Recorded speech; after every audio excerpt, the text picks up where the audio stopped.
இப்போ winter season ஆரம்பிச்சிருச்சு. இப்போ அடிக்கடி எல்லாத்துக்குமே வந்து கோல்டு காஃப்ன்றது இயல்பாகவே வருது.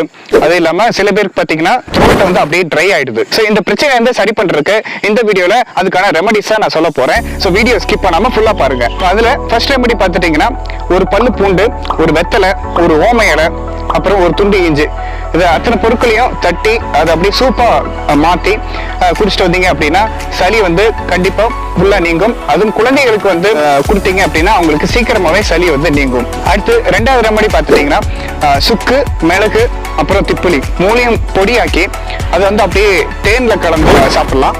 இல்லை நீங்கள் வந்து இதை திரிக்கடுக்கு சூரணம்னு உங்களுக்கு பார்த்தீங்கன்னா கடைகளில் கிடைக்கும். அதையும் நீங்கள் வந்து வாங்கி தேனில் கலந்து சாப்பிட்டுக்கலாம்.